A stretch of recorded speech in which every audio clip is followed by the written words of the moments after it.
Hello, everyone. Welcome back to the Bundesliga Show, brought to you by Over the Bar. Back again live on a Monday night. No guests this time. We thought because there's so much to get through, me and Mark, because there's been so much happening. We just need to have a real in-depth conversation about all the things that have been going on.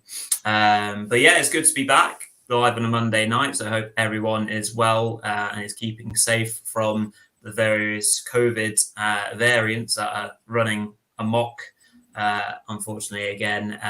So we've seen a lot of Bundesliga games behind closed doors as well. So that's a big shame. Mark, you're back. How are you? You doing well?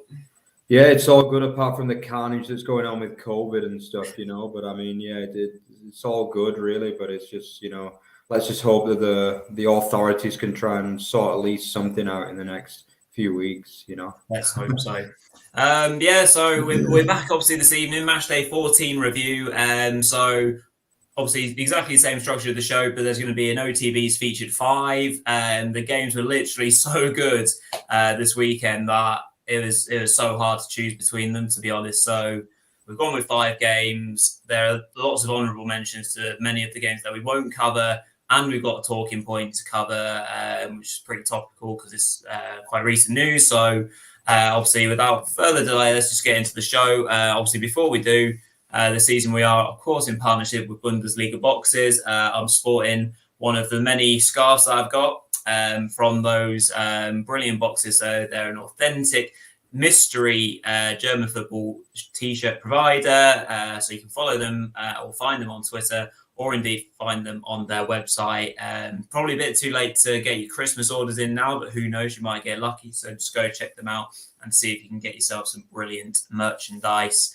And of course, if you like this show, this video in particular, drop us a like, get involved in the comments, whether it's live now. If you're on Twitter, jump across and say hello on YouTube. We welcome lots of people coming in, see if you agree with some of our thoughts and feelings this evening. And if you've not already subscribed, please do so.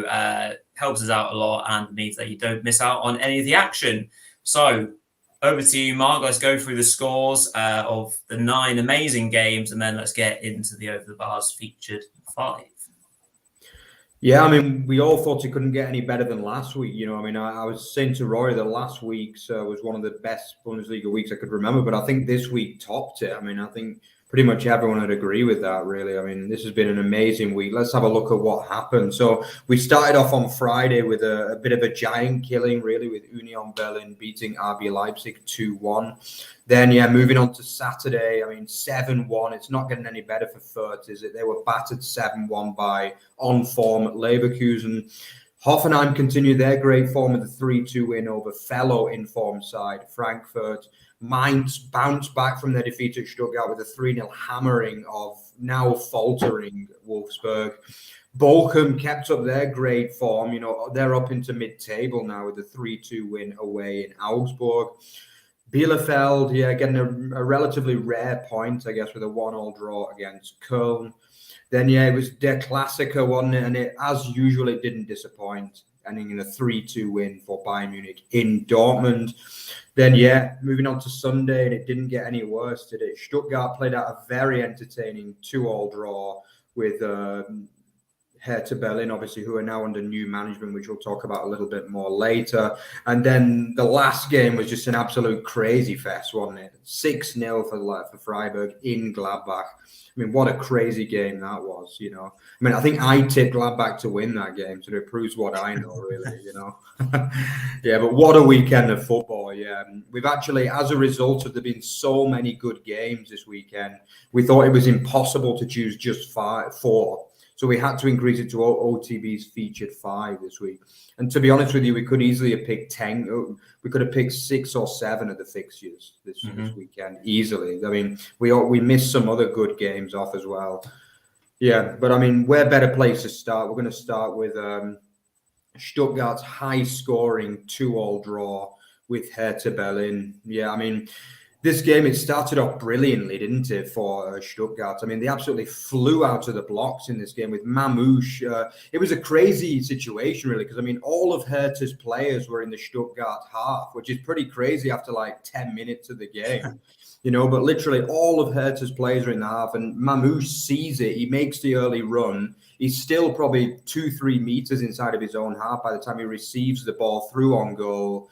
And, we have seen signs that he's going to be a quality player, Mamouche, and he showed a lot of quality by comfortably slotting the ball past Schwolow in the Hertha Berlin goal. That was 1-0. And you're just thinking, obviously Stuttgart improved from last week's win over Mainz, which was a bit of a backs-to-the-wall effort, but they started this game really, really fast. And they were rewarded again when Philipp Förster went for a really, really good run, dribbled past a few lethargic Hertha Berlin defenders and just smashed a really, really nice shot, a kind of dipping shot on the run past Schwolow, had no chance. And they're already 2-0 up inside 20 minutes, Rory. And you're just thinking at that point, probably as a Stuttgart fan, you're thinking, back-to-back wins, we're on a great run again. But what happened after that, Rory? Yeah, we were pegged back. One player that came to the show was Stefan Jovetic. Obviously a player of real quality, and he was probably one of the few signings that Hertha made in the summer that I thought was a good one, but it was all about if he can stay fit, because I know he's had quite a lot of injuries in the past. And yeah, his quality, alongside, I thought Bedford played quite well for Hertha, and they combined really well. So Hertha did have a goal disallowed before Jovetic basically kind of did the same thing. Bedford kind of mazed his way through and scored a really good goal, but it was given as offside in the build-up by VAR. So Stuttgart as a team got away with it to start with, but it was exactly rinse and repeat as Jovetic went through a couple of easy challenges, really, and then curled a beautiful shot beyond Muller into the net, and obviously that's 2-1. Just before half-time, so obviously if Stuttgart managed to go in at 2-0, then I think they would have managed the game a lot better and felt a bit more confident. They're still quite fragile as a team. They are starting to get players back now, and they've got this kind of hybrid formation that they play. It's like on paper it's a 3-3-2-2, which you don't even see that on FIFA. It's very kind of it is very different. But Pellegrini Matarazzo loves that three at the back, and he employs Sousa and whoever else on as wing back, so to speak, but they help out a lot in midfield. But unfortunately, they're just up against a man on a mission in the shape of Stefan Jovetic. So in the second half, he had a really good free kick, which was incredibly well saved actually by Muller to keep it out, to keep it at 2-1. But eventually they succumbed, and a bit of good layoff play by Bedford led to Jovetic poking home to get the equaliser eventually. So that was 2-2. And Stuttgart were able to just about see it out until the end. So, yeah, very entertaining game. Very disappointing from a Stuttgart point of view to lose a 2-0 lead after 20 minutes. I did think it would be plain sailing, and it'd be a good win, and they could really start to build on that. But now, it feels like a loss really as a fan and as a team. Hertha will be absolutely buzzing. First points under the interim man in charge as well, so that'll please him. Can they get Jovetic on the pitch and play constantly? He played well with Bedford, like I said. They still obviously got Piatek on the bench as well to use, so if they can keep those three in and around the team, they'll probably score a few more goals. So encouraging that Hertha are able to get the point. Both teams obviously still in big trouble.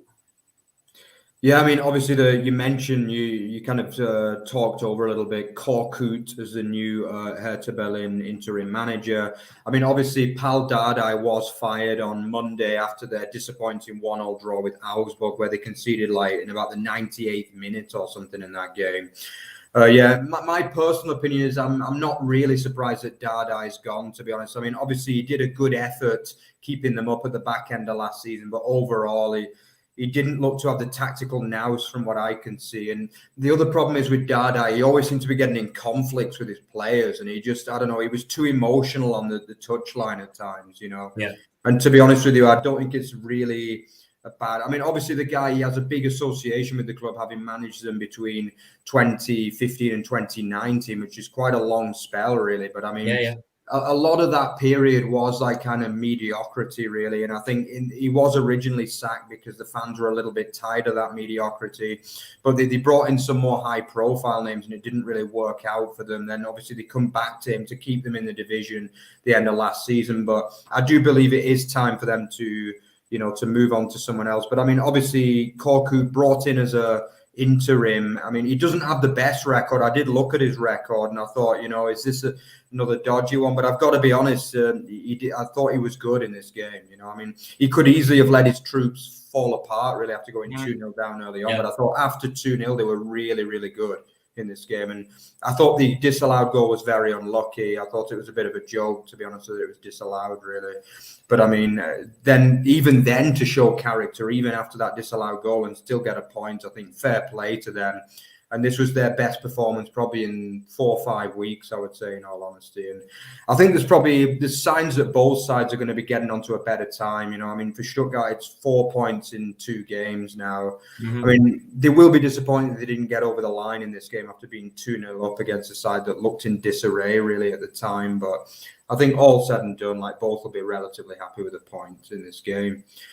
Okay, so moving on to game 4. I mean, where better place to go? I mean, you can't believe this game's only coming in at 4th place, really, can you? It was this insane game on Sunday evening. Freiburg, on the back of 3 defeats going into this game, we were just starting to think, are Freiburg falling apart a little bit? They don't look the same side. But to be honest, they were very, very unlucky to lose at Bochum last week. And they look like an angry side going out there today in the first 20 minutes. Well, first 20 minutes, first 37 minutes, really. All of the goals actually came within the first 37 minutes. So, I mean, they were clearly a wounded beast, feeling unlucky to lose at Bochum, which they were last week. But, I mean, what a game this was. I mean, it started off, obviously, the first goal was Eggestein. I mean, it was just kind of poor defending, really, from the Gladbach troops. They start games slowly at times, don't they? It was that man, Kevin Schade, he's been one of the bright sparks, one of the many bright sparks for Freiburg this season, but he put in a really, really good cross from the byline, cross to Eggestein, the summer signing from Werder Bremen, who just comfortably side-footed past Sommer. Then just a few minutes later, within 5 minutes, he already had the second. This time it was fullback Christian Günther, who turned provider for Schade, who actually is not really known for his heading ability, but he put a really, really good header in, unstoppable really from Sommer. I mean, it's already 2-0 after 5 minutes. Then it gets even worse for the home side, after 12 minutes. But this one is a really, really poor goal, in all honesty, to concede. I mean, it's just the free kick coming in. The keeper, Sommer, I mean, probably one of the best goalkeepers in the Bundesliga, but he doesn't play well in this game. He kind of palms the ball out to Philipp Lienhardt, who actually gets quite a lot of goals, really, doesn't he? And he just kind of side-footed it in. I think a lot of the players expected it to get disallowed for maybe a foul on Sommer, because nobody could understand why he would make such a poor mistake. But yeah, I mean, the goal counted, and it's already 3-0 after 12 minutes. You can already see a few of the Gladbach fans, obviously in the reduced crowd, they're already leaving at that point. They're not happy. And then it just gets from bad to worse, doesn't it, Rory, really? Yeah, I think obviously one clear area where Freiburg are obviously getting their goals were from dead ball situations. So Grifo got a hat-trick of assists and was involved in pretty much 5 of them anyway. So, quality delivery is a really important thing at any level of football. And, when you have a team that's not very confident anyway, and they don't have their system set up, and there's a few errors from the keeper or the defenders, then that obviously ultimately can cause carnage.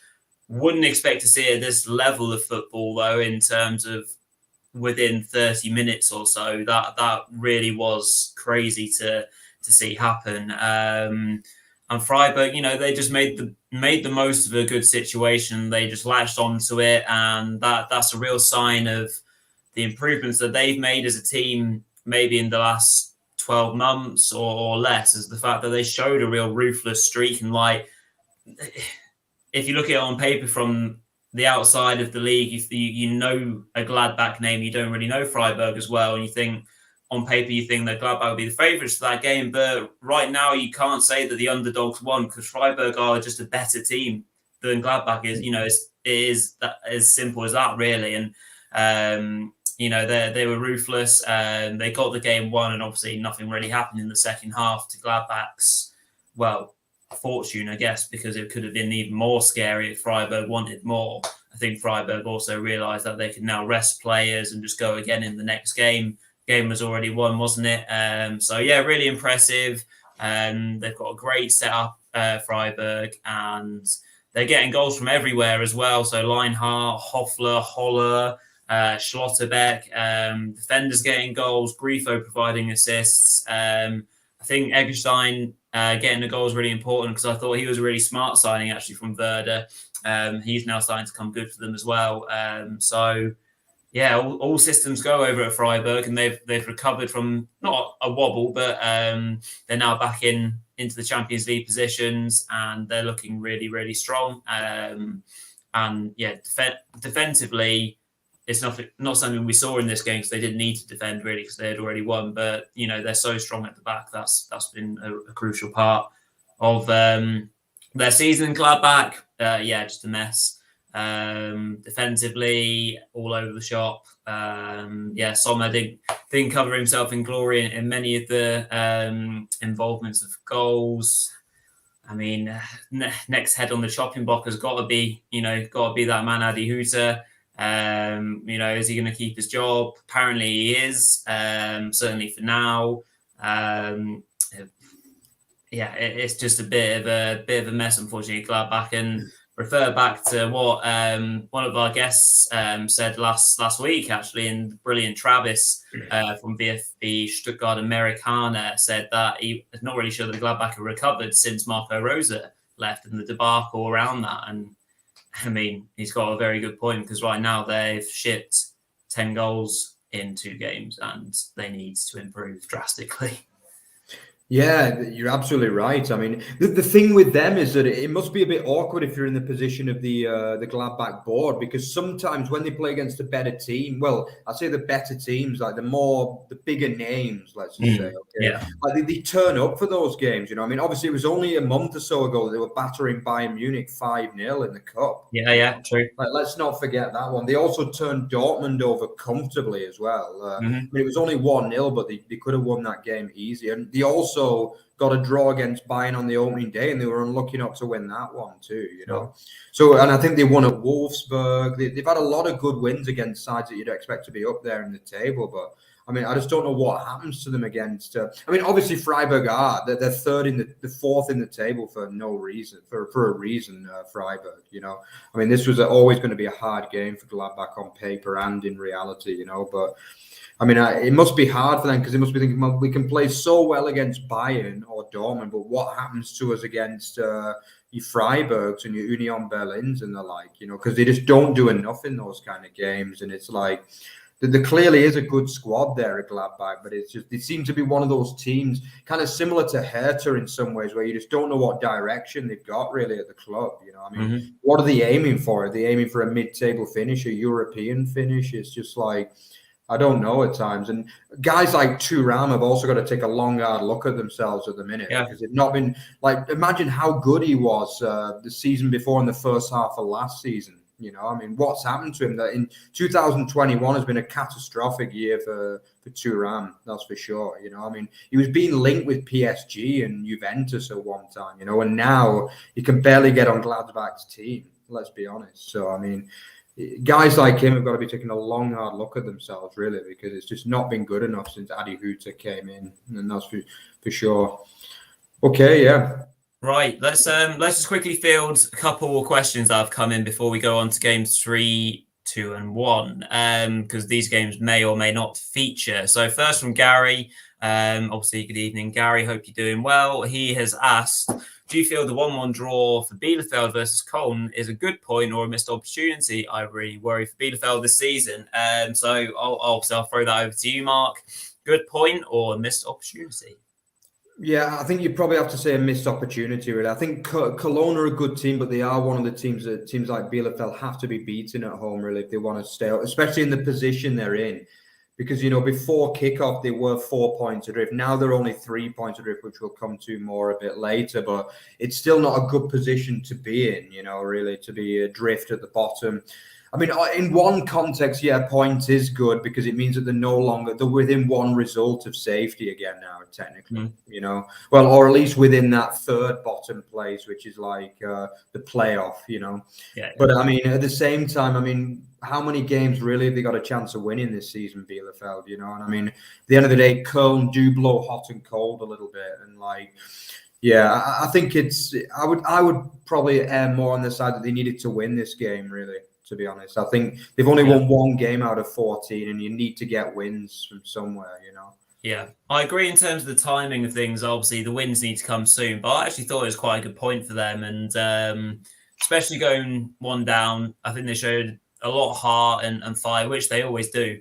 Fabian Klos could have had a good, at least a couple of goals. The man who got their equaliser took his chance very well, but apologies if I've misplaced his name, Brian Lasme, and he's only their 5th goal scorer this season. So they don't score many goals anyway, and there's not many of them getting them. So that obviously is the problem for them. We've said it loads of times anyway, that they don't score many goals, but they did offer a lot of goal threat, I would say, in this game. If you like your XGs or whatever, I probably would suggest that it would have been high-ish for this game, higher than maybe usual, but I think it wasn't a bad point really for them in the end.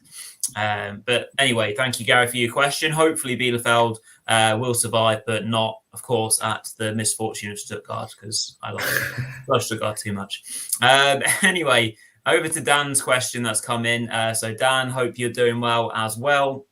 He's asked on another game, sorry, do you think the 3-0 scoreline flattered Mainz? Obviously referring to the 3-0 win over Wolfsburg.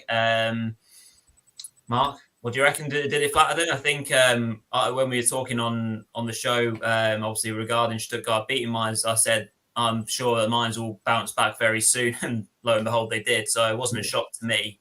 What do you reckon? Yeah, I think when I would say, yeah, the scoreline probably did flatter them. When I saw your question, Dan, I actually had a quick look at the expected goals, and Mainz were expected to get only 1.1 goal to Wolfsburg's 1.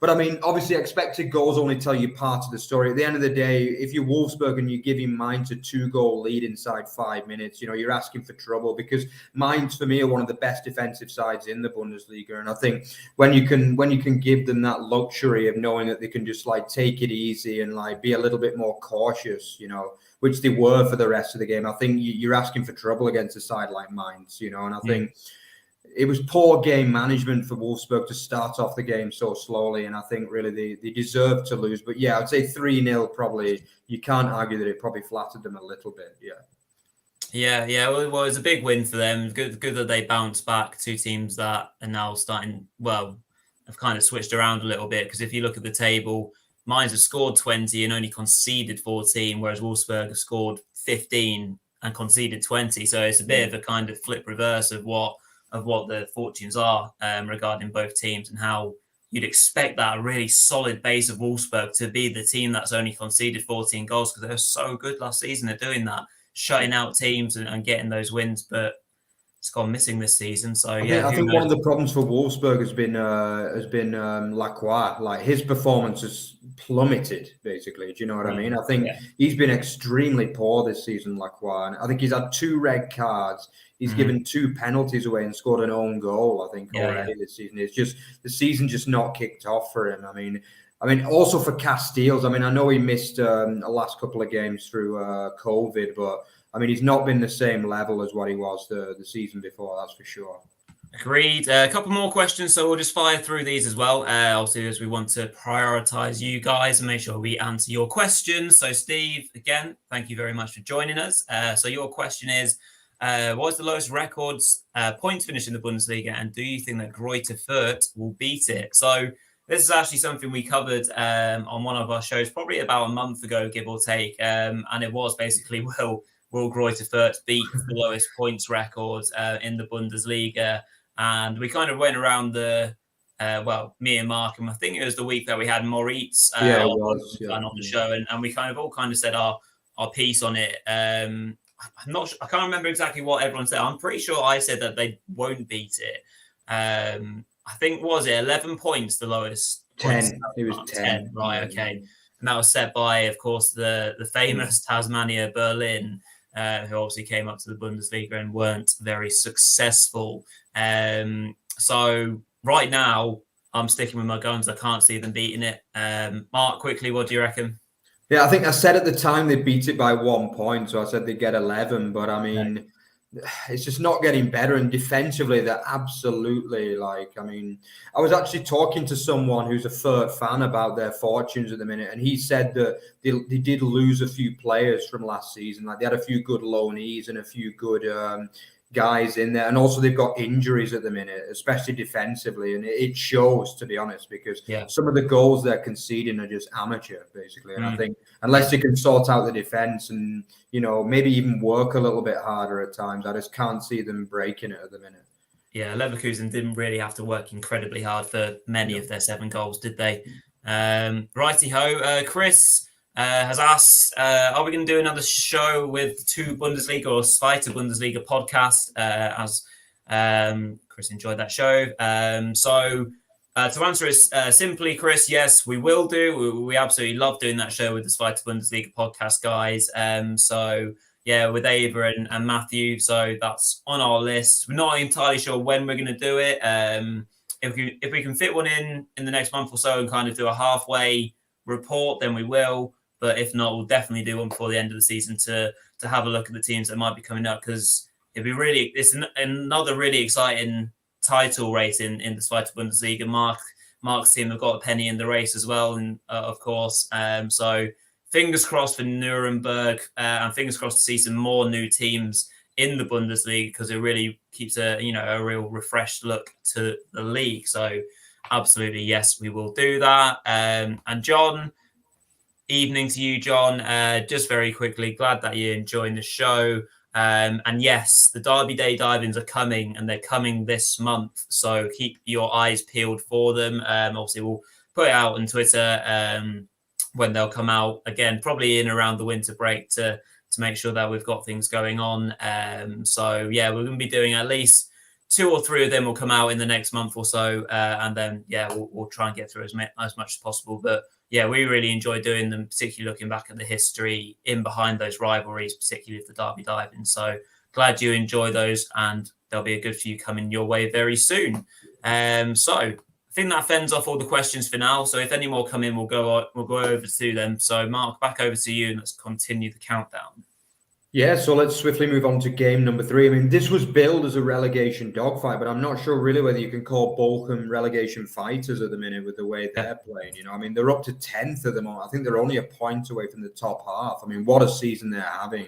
I mean, I think we had Moritz on, what was it, about a month ago now, and he said he was happy with them then, but I think they've won another 3 games since then. So, I mean, he must be absolutely sky high. I mean, if you're watching Moritz, let us know how it's going. But yeah, this was another great result for them. Only the 2nd away win of the season. They've been mostly based on the home form, but I mean, yeah, the 6th win overall already in 14 games. Great effort for a promoted side, But I mean, yeah, the game started off, it was actually quite a good goal. I mean, we were asking for him a few weeks ago, weren't we? Bochum's Messi, as the German commentator called him, Gerrit Holtmann.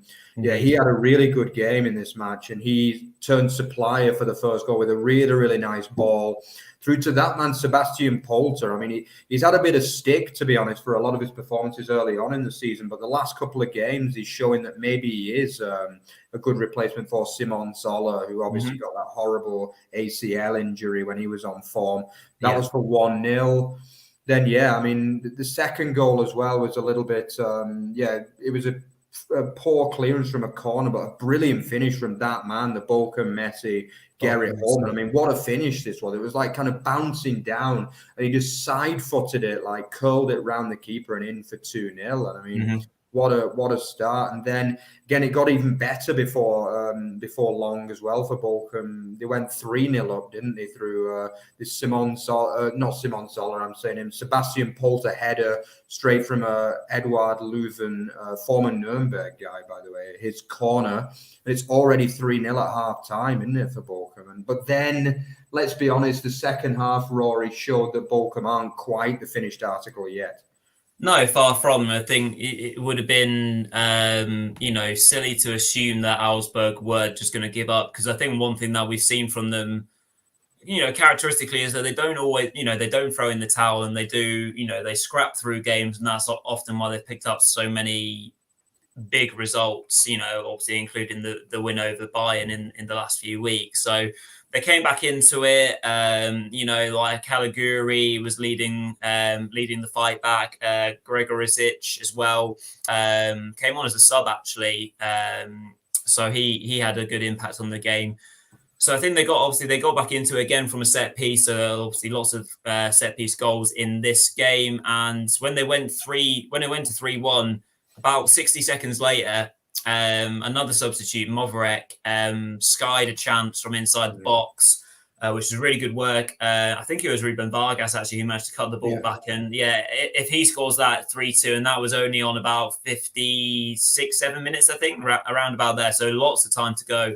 That might have been a different question. And after that, they managed to hold on for a little while longer before the second goal did come. And then they, was a penalty, bit of a weird one, that the penalty given for me, because obviously the defender's getting up early to try and get the header, and kind of rolls over the striker, and it ends up being a penalty. I can't quite make my mind up on that one.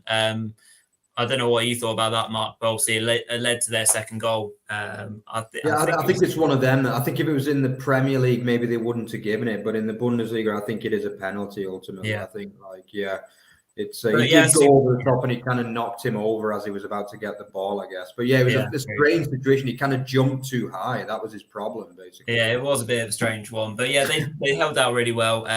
So Augsburg will take something from that second half performance. They'll be worried at the ease at which Bochum scored their goals. So first goal, like you said, Polter was put through, but it's from losing the ball in midfield. And again, a really high defensive line, like we saw with Hertha. And they just played straight through it, and there was lots of room for Polter to go through on goal. And then the next two are set pieces. Gerrit Holman, like you say, Bochum Messi, reminds me of one of those players where you see on FIFA and they say like has star quality, or has special talent or something, because he can just sometimes produce something out of nothing, and that's really valuable to have. Whether he turns up consistently all the time is another question. But really good strike actually for that second goal. So they were able to hold on, and Bochum, are doing a fine job. They really are. And they're looking more and more settled in the Bundesliga as time goes on. And like you said, they're not really in the conversation at the moment with regards to relegation. Obviously, as a team and as a fan of Bochum, you're probably thinking we're just concentrating game by game and we just want to stay in the league. But obviously, and that is the aim. Of course, it would be, especially when you've got the likes of Leipzig, Frankfurt and Gladbach all only 1 point behind you. So that could be a quick swing if they pick up results, and then all of a sudden you're back in 13th, 14th. So, they're doing a fantastic job, and long may that continue. Yeah, I think it's a tough one because, as you say, they're only actually 6 points clear of Augsburg. So it proves what a big win that was actually over Augsburg, because they could have been joint on points still. So even though Bochum's position does look good, 19 points from 14 games is very, very good for a newly promoted side. But it can quickly change, 2-3 defeats in a row, and they can be right back down. Because for me, Augsburg, they are fighting very, very hard. I mean, for what they lack in quality at times, and let's be honest, they did have defensive injuries as well. Reece Oxford got injured, which is very unfortunate because he was starting to really put a good run of form together. But I mean, for what they lack in quality at times, they're doing okay, Augsburg, and this is a poor result for them. But before that, they put a really good run together. So you can never count them out. That's for sure. Okay, so let's move swiftly on to another 3-2 game. Yeah, I mean, this was a game with two sides really, really hot in form going into this one. Frankfurt put together 3 straight wins, 4 in all competitions if you include the Europa League. And Hoffenheim went into the back of this with the first back-to-back wins. But we know that they've been playing well for most of the season, really, on and off. But they seem to be starting to put a bit more form together. But I mean, this one was played pretty much behind closed doors as well, because in Baden-Württemberg they have the restrictions. I think there were like 700 fans allowed to enter the stadium or something. I'm not even sure what the point in really allowing 700. Yeah, I don't see any point in that. Yeah, I mean, yeah, I think it kind of sums up the way that Germany's dealt with the COVID pandemic at times. So that's a debate for another day, yeah. But yeah, I mean, good game, you know. I mean, Frankfurt started off absolutely brilliantly, didn't they? I mean, that man, Bore, he just can't quite get the goals at times. He missed a couple of good chances, but eventually it did come good for him, didn't it? And he got the goal to put them 1-0 up. And they're absolutely dominating at this point, aren't they? I mean, Frankfurt could be 3 up, in all honesty, inside the first 20, 30 minutes. But then pretty much on Hoffenheim's first attack, it's laid off to that man, Dennis Geiger. And what a hit. This is a brilliant strike, you know. Yeah. You can see this is a side that are playing with confidence, because when the confidence isn't good, they don't go in for you, do they, basically? Mm-hmm. And Dennis Geiger smacks an absolute beauty past Kevin Trapp in the net. And that just seemed to basically get them going, didn't it, Hoffenheim? And then by half an hour, they were 2-1 up. And it was a brilliant move, this one, actually. A really, really good play from the likes of Samaseku, who's starting to do really well as well. My pronunciation of his name probably isn't quite so good. But also Bebu, since he came back from injury, he's been really, really good. He's been brilliant. Yeah. And he's really trying to kind of put together a run of form. Bear in mind that Hoffenheim were without Kramaric as well from the start in this game. So, you know, give them credit for that. But then, yeah, the goal itself is a mistake, really, from Kevin Trapp, isn't it? Mm-hmm. You know, and he kind of drops the ball. It's a good, really, really good build-up play from Hoffenheim, but he drops the ball straight in front of that man, the man of the moment, Jorginho Ruta, who you're not going to give him a second chance at the moment, are you? And he doesn't do it easily, but he just about finds a net over the head of the defender, and the 2-1 up all of a sudden at half-time, Rory. Yeah, they are. So as you mentioned, the homegrown talent, the man, Geiger, with a brilliant goal, and that put Hoffenheim on the right track, didn't it? And like you say, I was going to mention Trapp, you know, makes an error really for that goal for Ruta, because he makes the save from Bebu, and it goes straight into the middle of the goal. And obviously that can happen where it falls to a striker. And then, going into the second half, Hoffenheim came out and, you know, they did what they needed to do. Eventually, they kind of got that third goal, which in effect finished the match as a contest. But obviously, there's some more good work from Bebu, which found Samaseku, or Samaseku, depending on which way you want to pronounce it, as you mentioned, Mark. And his effort was quite horribly deflected just past Trapp in there. He wasn't having a great afternoon. His luck didn't hold out as well either, as he just squirmed past him, basically. So that was 3-1. Frankfurt did their best to get back into it, and they did get a second goal. And if we're talking about good goals, this bit of individual brilliance from the sub, who's got a couple of important goals for Frankfurt, particularly in Europe, actually. So Pacienza got the ball from the Kostic cross, brought it down on his chest, strong enough to hold off the defender, and just turns and wallops it first time on the volley into the top corner or high into the net, to make it 3-2 and give Frankfurt a fighting chance of getting the point, which unfortunately they weren't able to quite claw back. But yeah, it was a fantastic game of football. Showed that both teams were high on confidence. Hoffenheim at home are a real prospect, and will go at any team. You've seen that, particularly on those Friday night games where they had a really great atmosphere. Unfortunately, now we can't see that, obviously, because of what's happening with COVID. So maybe that will start to throw up some more kind of strange results, and maybe teams that will go away from home will feel a bit more comfortable. We'll maybe see how that goes in the next few weeks, I guess. But yeah, really important win for Hoffenheim to continue that amazing rise up the table, because they now sit in fifth place. Probably one of the biggest winners in terms of results, Hoffenheim, in the last couple of weeks, because things have gone really in their path, and they've flown up the league, really, and are starting to look a real prospect. If they can hold on to Europe, they'll be absolutely thrilled. But we'll have to see if that consistency can sit. Frankfurt, they've got themselves a couple of decent results, but unfortunately that momentum has stumbled a little bit, or stalled. Be interesting to see how well they respond to this, because they're only a win away from amazingly, they're only a win away from being in 7th place where Mainz are. And we talk about how well Mainz done this season. So, they're not that far off. And if they keep on playing the way they are performance-wise, they'll not be too far off. Yeah, I think the key for Hoffenheim is just the goal scoring, 30 goals in 14 games. I mean, they've got so many forwards playing well. And like literally Kramaric hasn't even played the last 2 games and they've scored 9 goals in those 2 games. Admittedly, 6 of them were against Fürth, but still you need to score those goals. And they've been scoring goals all season, let's be honest. I mean, they put 5 past Köln, destroyed Leipzig a few weeks ago, although they only got 2 goals in that game. But still, I mean, you've got a lot of potential in that side. And I've been thinking for a few weeks now, this is a really, really good team on paper, and especially now they've finally got the fullback sorted with David Raum on the left side and Akpo Guma on the right. I mean, they look a really good partnership. And I think last season they were very, very poor at fullback, weren't they? Let's be honest. And that was one of the problems. And do you know what I mean? They were conceding a lot of goals from fullback positions and poor fullback play and also poor defensive play, which still isn't perfect. 22 goals conceded in 14 games is still too many, really, if you want to be getting Champions League places. But, if they keep on scoring, the fans are entertained and everyone's happy, really, at the moment in Hoffenheim, that's for sure. Yeah. Absolutely.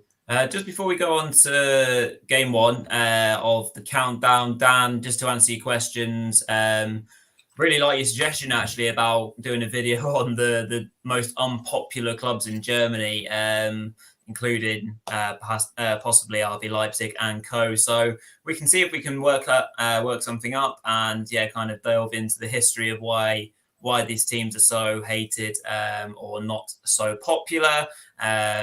And then obviously you kind of referred to Hoffenheim a little bit there, and we had obviously one of our guests on as a Hoffenheim fan recently, kind of fielded a few of those sort of questions. But Mark, do you want to just quickly refer to the little bit about why Hoffenheim are also slightly unpopular in terms of German Bundesliga kind of stakes? Yeah, you're pretty much right, Dan, with what you say. Yeah, it is because of the SAP owners, unfortunately. Yeah, I mean, I think from an English perspective, we can't really understand why they're so hated because of this. But basically, like in Germany, they like the football to be very it's for the purists, if you know what I mean. Like they like big traditional clubs who are put together by working class guys. Like your likes of Werder Bremen, Schalke, Borussia Dortmund. The likes of these teams are the ones that people want to see. Even FC Nuremberg, my own team, like everyone wants to see these kind of teams in the Bundesliga. And a lot of people think that Hoffenheim, bear in mind that Hoffenheim is a village as well. You have to remember, I think I've mentioned a few times, Hoffenheim is literally a village. So think about your local village near where you live. And that's what Hoffenheim is, basically. It's a village of like 2,000 people. That's all. So think about your local village in the Premier League and see what people would think about it. And literally Dietmar Hopp, the owner of the software giants SAP, which is based near to the company, actually, near to the club. Basically, he used to play for Hoffenheim as a semi-pro when he was a young guy. Like really, I mean, he's about 80 years old now, Dietmar Hopp. And he thought when he got rich, basically, he thought, almost like a football manager style story, really, just pump a load of money into like what was then an amateur team in I think the 9th division of German football, and he just kept getting them up and up. And actually, with the help of Man United's new manager, Ralf Rangnick, as well, he was like the one that kind of like really pushed them forward a lot. Yeah. But before long, they were in the Bundesliga. And obviously, since then, they've gone on to play in the Champions League as well. So it's very much like a story, which I think there's no other story in a top European league that I can think of really like Hoffenheim's, So it's very much like a FIFA/football manager style story, really. And as a result, a lot of German fans just think, they have no place in the Bundesliga ahead of the likes of Werder Bremen, Schalke, Nuremberg, Fortuna Düsseldorf and the likes, So that's basically a brief reason why they're not so popular. Very good stuff. And let's finish our countdown then, shall we? Yeah.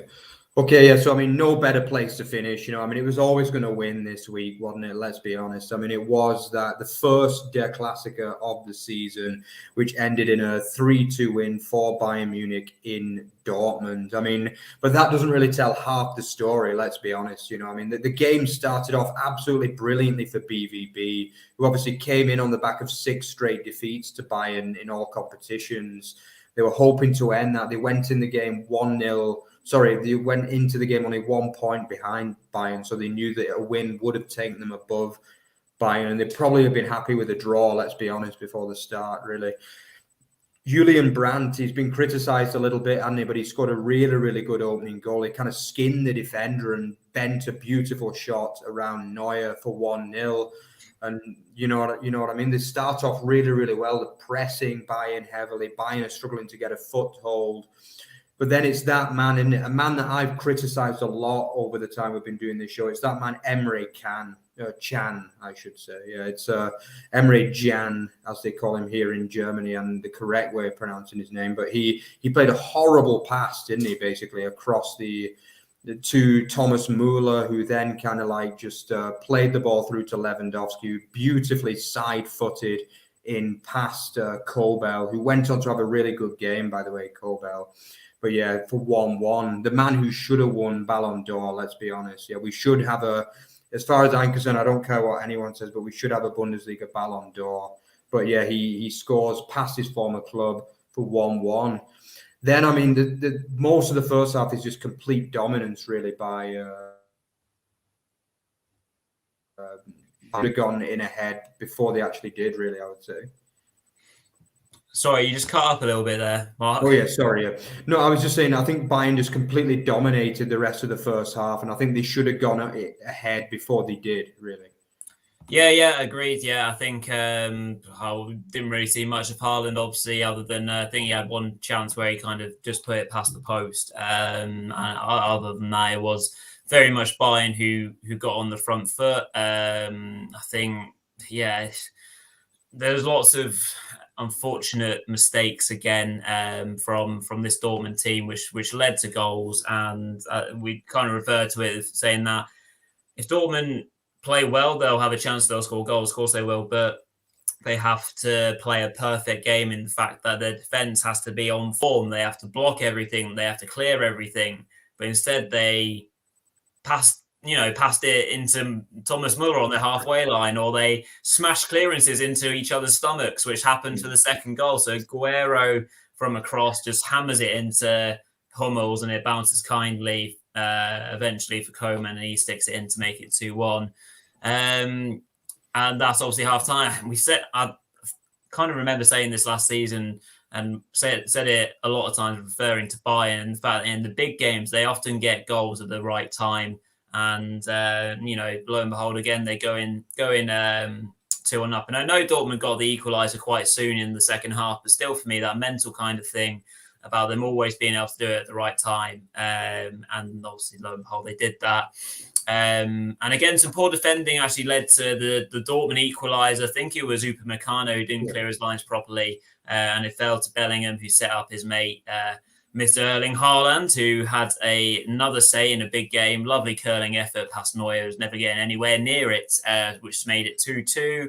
Again, the game was frantic. It was a lot more end-to-end. And unfortunately, VAR had to have a bit of a say in the outcome of the game. It was such a shame with such an exciting end-to-end game. And obviously looking at the Mats Hummels handball, which leads to a VAR check, which then is a penalty. And Lewandowski, of course, does the rest.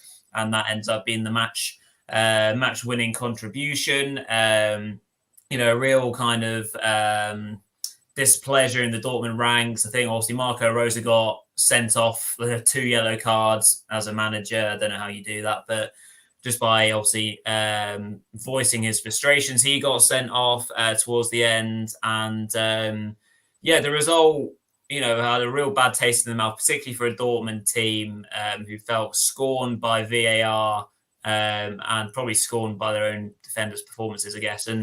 And unfortunately, our English young man in the shape of Jude Bellingham might have got himself in a bit of hot water, it would seem, because if you've not seen it already, he gets interviewed after the game and basically refers back to the referee and how this referee in particular, I forget his name, was found to have done or been involved in match fixing many, many years back. And obviously then kind of says you can see the links, match fixing, stuff like this, basically inferring that that the referee cheated. So now it looks like he could get himself a slap on the wrist, a couple of match ban. I'm not sure exactly what will happen.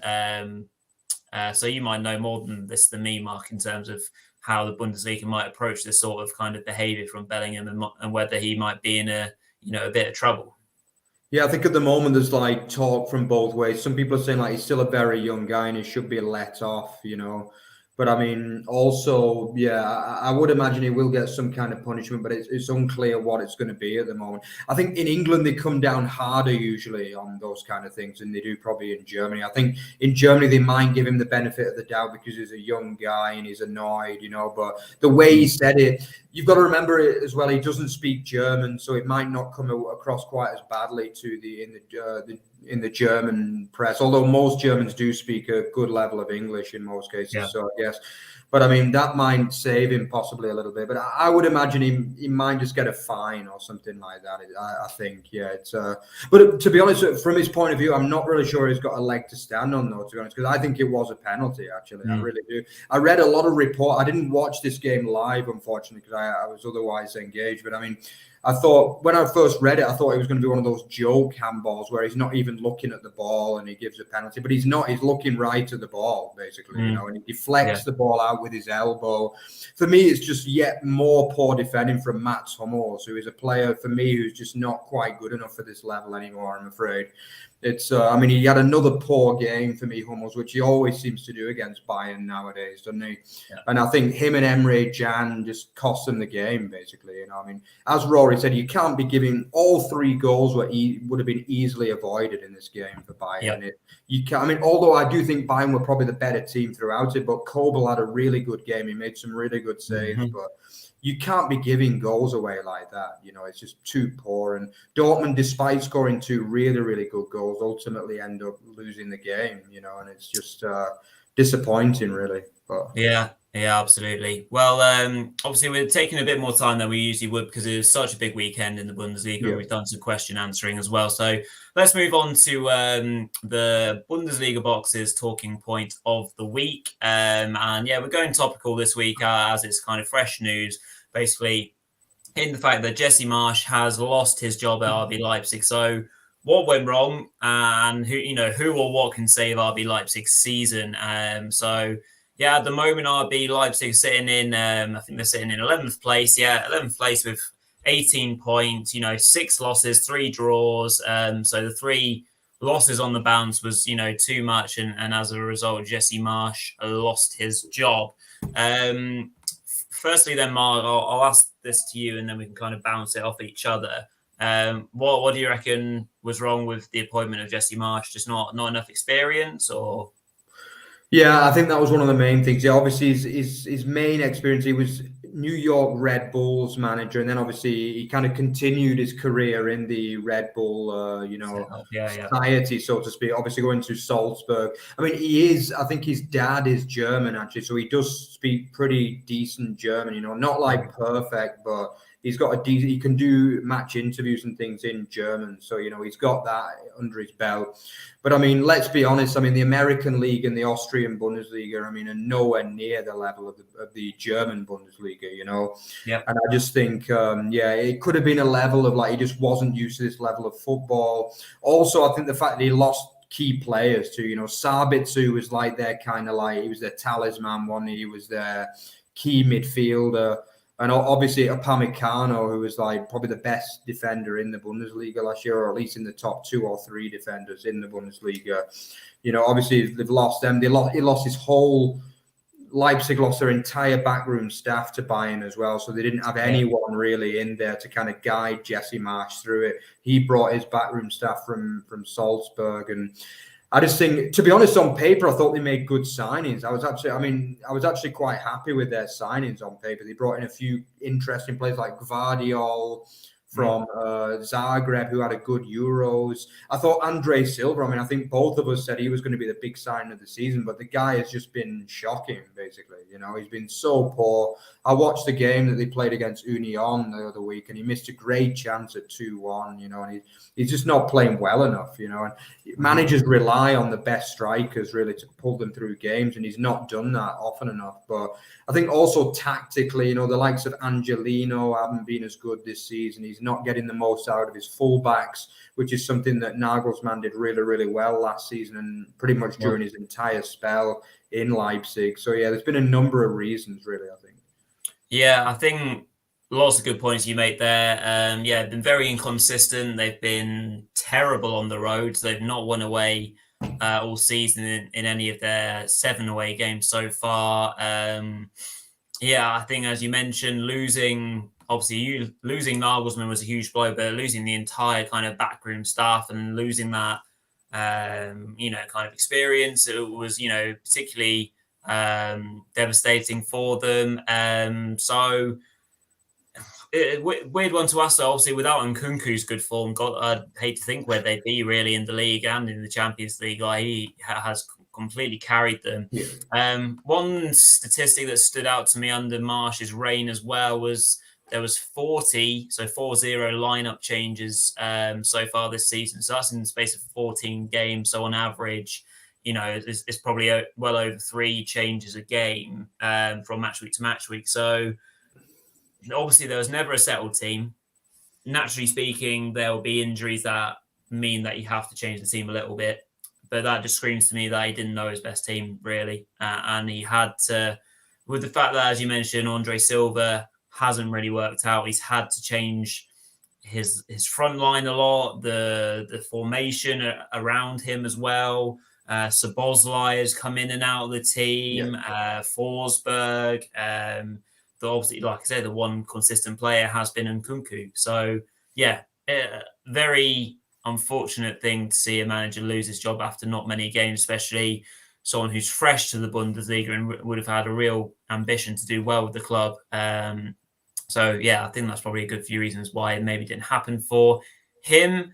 So, Mark, very quickly, we'll just say, what can save RB Leipzig's season? They've got talent. Is it just about? I hate this word interim manager because my team, Man United, do it with great regularity, it seems. But an experienced head maybe till the end of the season just to try and rescue something. To be honest, no, I'm not really a fan of that whole interim manager. And I think regarding the Man United, I think it's just, if he does well, they'll give him it on a full time. I think often clubs use the word interim to kind of justify appointments that might not please the fans, basically. Do you understand? Yeah. But it seems as though the Rangnick appointment at Man United has gone down really well with the fans. But I guess the board might have thought, he's not the most famous name in football. Yeah. So maybe the fans might not be happy. But I think Leipzig will look for a full-time manager, to be honest, on a permanent contract. I think from what someone told me, they're actually looking for the assistant manager of Ten Hag at Ajax, actually. But he apparently declined the job. He was the first choice, but he's apparently declined the job from what I've been told. Yeah, so I'm not sure who they're looking at now, but I mean, there's obviously names out there. Leipzig have got the money, although apparently they lost a fortune on Marsh as well. Someone was telling me today that they lost really a lot of cash, I think up to 50 million euros on Marsh overall, including the sacking as well, the compensation they had to pay out for him. So, yeah, obviously they're not going to be happy about that. But I mean, I guess they had to do it because it was just a poor appointment, basically, wasn't it? I don't know who they're going to go in for. I mean, there's names out there, but I reckon they might pull someone out a little bit left field, so to speak.